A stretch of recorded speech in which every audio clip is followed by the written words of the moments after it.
வெளியேறப்பெற்ற முத்து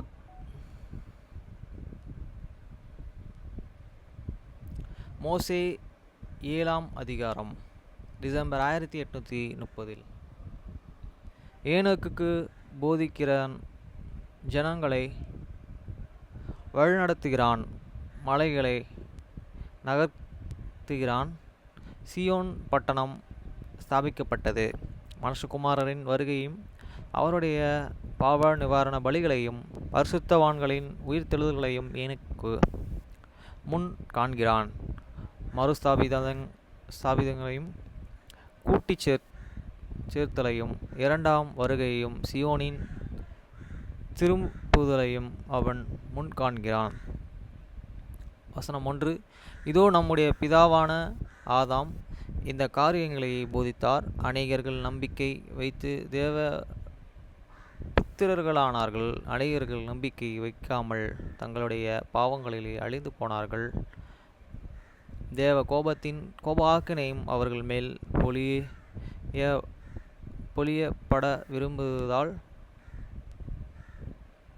பயத்துடனும் வேதனையுடனாலும் எதிர்நோக்கி இருந்தார்கள் எனச் சொல்லி அவனுடைய பேச்சை ஏனோக்கு தொடர்ந்தான். 2. நான் பயணப்பட்டு மாஹஜா என்ற இடத்தில் நின்று கொண்டிருந்து கர்த்தரிடத்தில் கூக்குரலிட்ட போதோ, நீ திரும்பி சீமியோன் மலையிலே மேல் ஏறு என சொல்லி வனாந்தரத்திலிருந்து ஒரு சத்தம் உண்டானது என ஜனங்களுக்கு சொல்லி, அந்த நேரத்திலிருந்து ஏனோக் தீர்க்க தரிசனம் உரைத்து ஆரம்பித்தான். 3. நான் திரும்பி மலையின் மேலே போனேன். மலையின் மேல் நான் நின்று கொண்டிருந்த பொழுதோ வானங்கள் திறக்கப்படுவதை கண்டேன். நான் மகிமையின் வஸ்திரவானாயிருந்தேன். 4. நான் கர்த்தரை கண்டேன். அவர் என் முகத்திற்கு முன்பாக நின்று மனுஷன் ஒருவருக்கொருவர்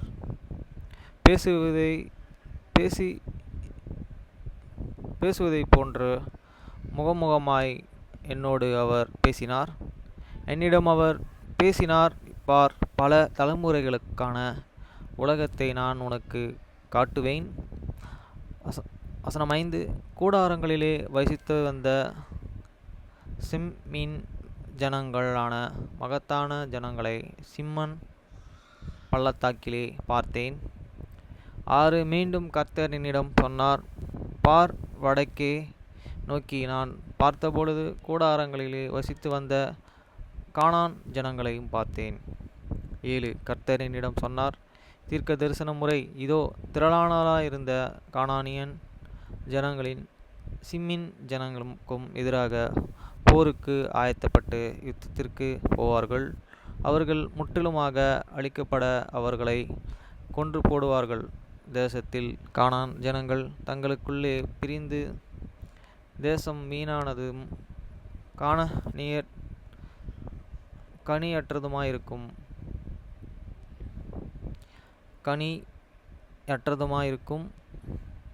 கானானின் ஜனத்தார் தவிர வேறொரு ஜனங்களும் அங்கே தங்கியிருக்க முடியாது என சொல்லி நான் தீர்க்க தரிசனம் உரைத்தேன். 8. ஏனெனில் ஏதோ அதிக வெப்பத்தால் தேசத்தை கர்த்தர் சபிப்பார். அதிலுள்ள வறட்சி என்றென்றைக்கும் இருக்கும். சகல ஜனங்களுக்கும் மத்தியிலே அவர்கள் வெறுக்கப்படும்படிக்கு கானானியன் பிள்ளைகள் யாவரும் மீதும் ஒரு கருமை உண்டாயிருக்கும்.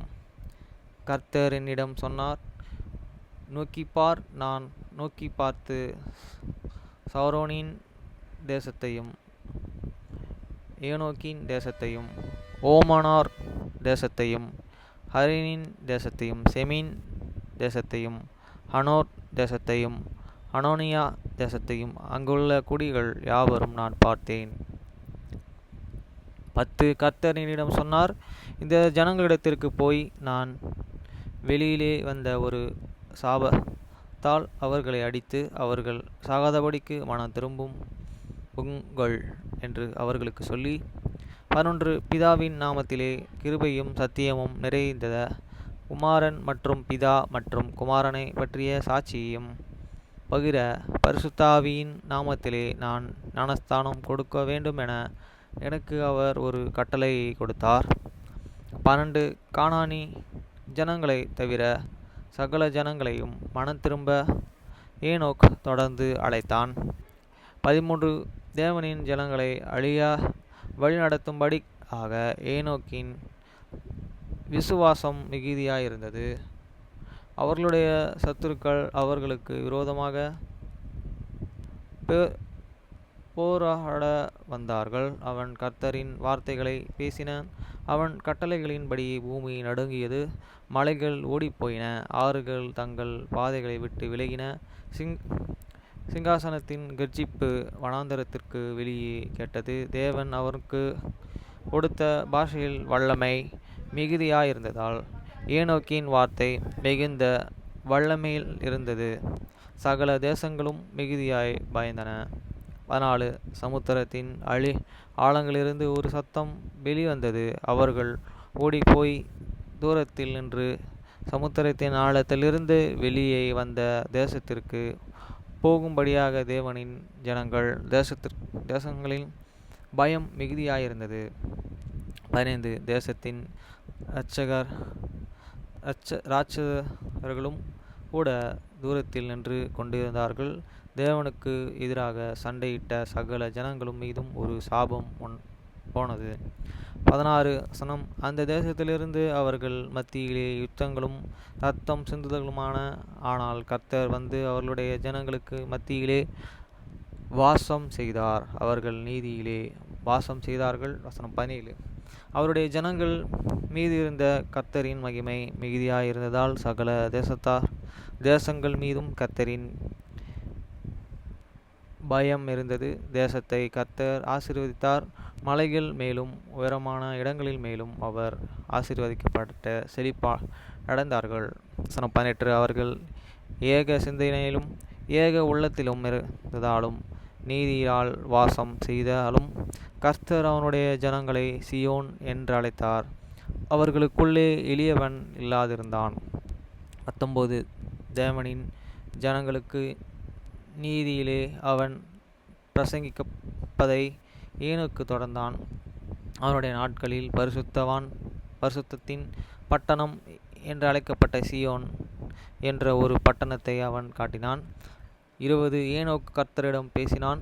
அவன் கர்த்தரிடம் சொன்னான், என்றென்றைக்கும் நிச்சயமாகவே சியோன் பாதுகாப்பாய் வாசம் செய்யும்.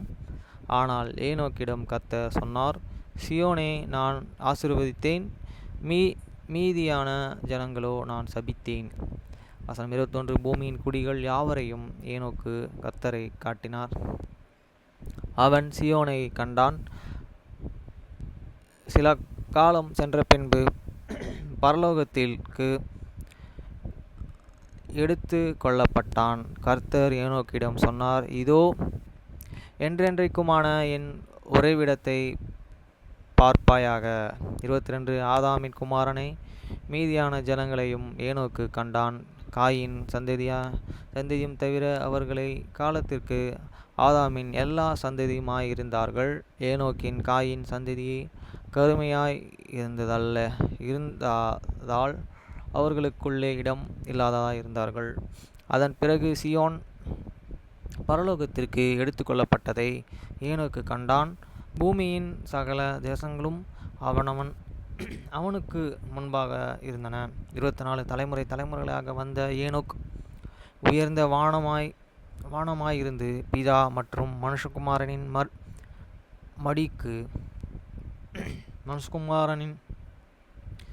மடிக்கும் உயர்த்தப்பட்டான். இதோ சாத்தானின் வல்லமை பூமி முழுவதிலும் இருந்தது. 25 தூதர்கள் வானத்திலிருந்து இறங்கி வருவதை அவன் கண்டான். பூமியின் குடிகளுக்கு ஐயோ ஐயோ என்று சொன்னான். ஒரு உரத்த சத்தத்தை அவன் கேட்டான்.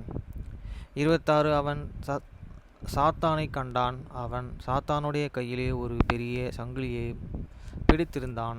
அது பூமி முழுவதையும் இருளிலே மறைத்தது. அவன் மேலே நோக்கி பார்த்து நகைத்தான். அவனுடைய தூதன் களி கூர்ந்தார்கள். 27.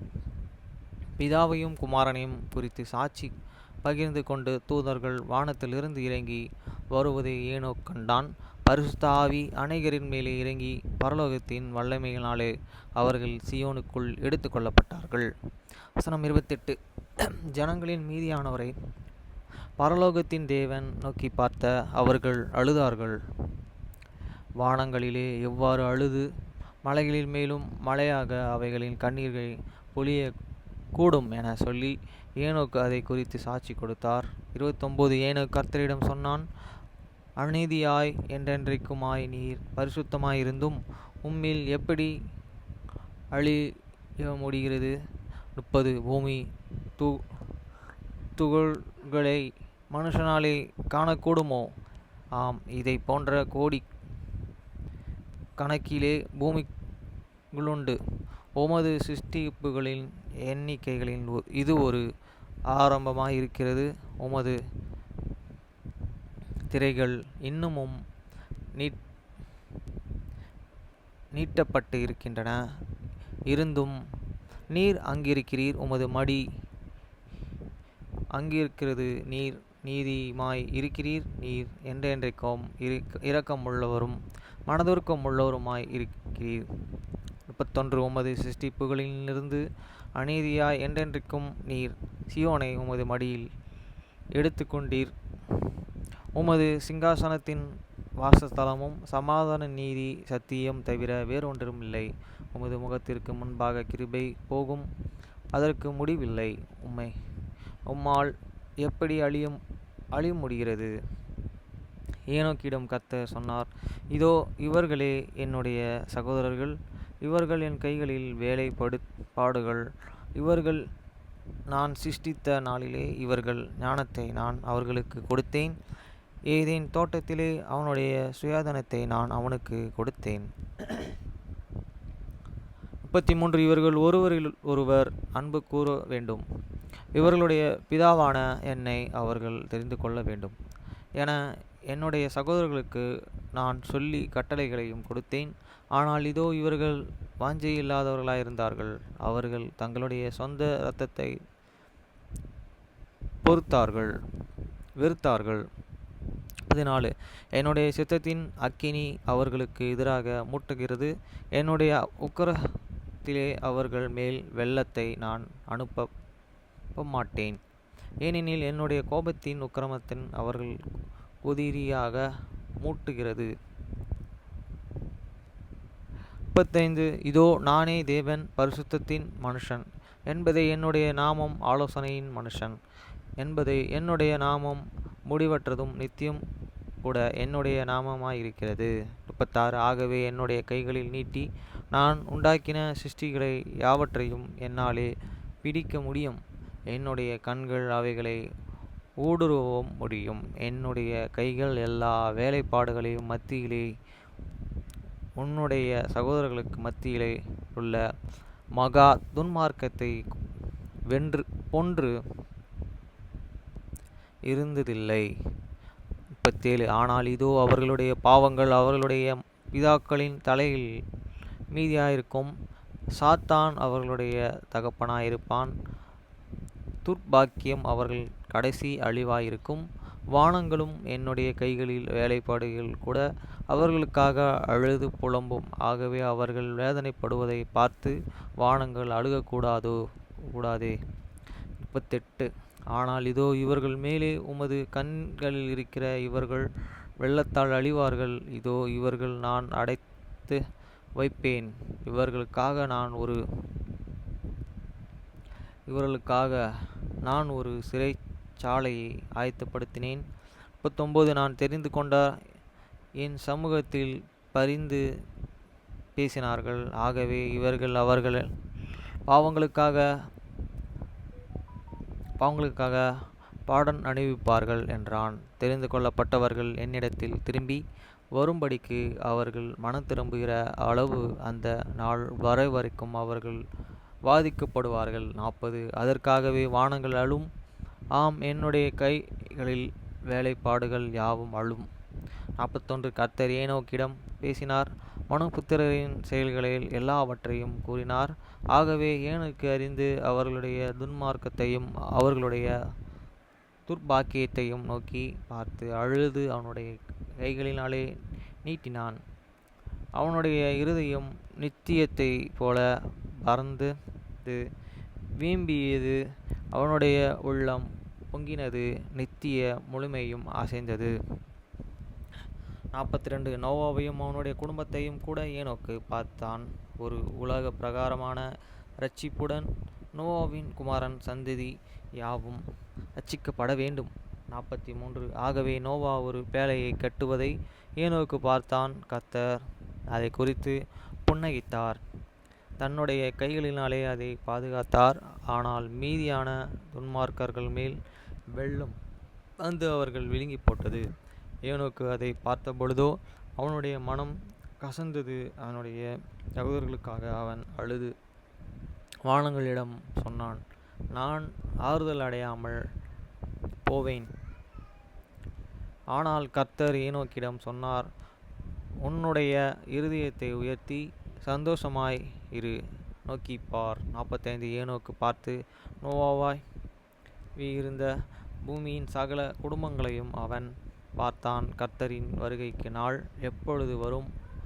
துக்கிக்கிற அவர்கள் யாவரும் பரிசுத்தப்பட்டு நித்திய ஜீவனை அடையும்படியாக எப்பொழுதும் நீதிமான்களின் இரத்தம் சிந்தப்படும் என சொல்லி அவன் கர்த்தரிடம் அழுதான். 46 கர்த்தர் சொன்னார், துன்மார்க்கர்கள் மற்றும் பழிவாங்குவதின் நாட்கள் காலத்தின் மத்தியிலே அது இருக்கும். 47 இதோ மாமிசத்தில் மனுஷர்கள் குமாரனின் வருகையில் நாளை ஏனோக்கு பார்த்தான். நீதிமான் உயர்த்தப்படுகிற உலக தோற்றம் முதல் ஆட்டுக்குட்டியானவர் அடிக்கப்படுகிற விசுவாசத்தின் மூலமாக நான் பிதாவின் மடியில் இருக்கிறேன். இதோ சியோன் என்னுடையதாயிருக்கிறது என சொல்லி அவனுடைய ஆத்துமா களி கூர்ந்தது. 48 ஏனோக்கு பூமியை நோக்கி பார்த்தான். ஐயோ, மனுஷர்களின் தயையான எனக்கு ஐயோ, என்னுடைய பிள்ளைகளின் துன்மார்க்கத்தால் நான் வேதனைப்படுகிறேனே, நான் களைப்படைகிறேனே, நான் எப்பொழுதும் இளைப்பாரி என்னிலிருந்து புறப்படனே, அசுத்தத்திலிருந்து சுத்திகரிக்கப்படேன். நான் இளைப்பாறல் அடையவும் ஒரு சிறிது காலம் நீதி என் முகத்தில் தங்கியிருக்கவும் எப்பொழுது என்னுடைய சிருஷ்டிகர் என்னை பரிசுத்தம் பண்ணுகிறார் என சொல்லி அங்கே பூமியின் ஆழத்திலிருந்து அவன் ஒரு சத்தத்தை கேட்டான். 49 பூமி துக்கிப்பதை ஏனோக்கு கேட்டபொழுதோ, கர்த்தாவே, பூமியின் மேலே நீர் இரக்கமும் கொள்ள மாட்டீரோ, நோவாவின் பிள்ளைகளை நீர் ஆசீர்வதிக்க மாட்டீரோ என சொல்லி கர்த்தரிடத்தில் அவன் கண்ணீரோடே அழுதான். 50 பூமி இனி ஒருபோதும் வெள்ளத்தால் மூடப்படாதிருக்கும்படியாக நோவாவின் மேல் அவனுடைய சந்நிதியின் மேலும் இரக்கமும் காட்டும்படியாக உம்முடைய ஒரே பேரான இயேசு கிறிஸ்துவின் நாமத்திலே கர்த்தாவே, நான் உம்மை கேட்கிறேன் என சொல்லி கர்த்தரிடம் ஏனோக்கு தனது அழுகையை தொடர்ந்தான். 51 கர்த்தரால் நிறுத்த முடியவில்லை, வெள்ளத்தை அவர் நிறுத்துவாரோ என்றும் நோவாவின் பிள்ளைகள் கொள்ளையரென்றும் ஒரு ஆணையோடு அவர் ஏனோக்கோடு உடன்படிக்கை செய்தார். 52 பூமி இருக்கும் வரைக்கும் அவனுடைய சந்ததியின் மீதியானவர்கள் சகல தேசங்களுக்கும் மத்தியிலே எப்பொழுதும் காணப்படபடியாக மாற்ற முடியாத ஒரு கட்டளைகளை அவர் அனுப்பினார். 53 கர்த்தர் சொன்னார், மோசே வரக்கூடிய சந்நிதியான அவன் ஆசீர்வதிக்கப்படான். ஏனெனில் அவர் சொல்கிறார், சியோனின் ராஜாவே, நித்தியத்தை போன்று பார்த்த பரலோகத்தின் கண்மலையான மேசியாவே, நானே வாசலில் வந்து நின்று என்னிடத்தில் ஏறி வருகிறவன் ஒருவனும் இல்லை, இடறி விழுகிறதில்லை. ஆகவே நான் பேசுகிறவர்கள் ஆசீர்வதிக்கப்பட்டவர்கள், ஏனெனில் நித்திய சந்தோஷத்தின் பாடல்களுடன் அவர்கள் புறப்பட்டு வருவார்கள். 54 மனுஷகுமாரன் மாமிசத்தில் வரும்பொழுது பூமி இளைப்பாறுமா? அந்த காரியங்களை எனக்கு காட்டுமென உம்மிடத்தில் ஜெபிக்கிறேன் எனக்கு சொல்லி ஏனோக்கு கர்த்தரிடம் அழுதான்.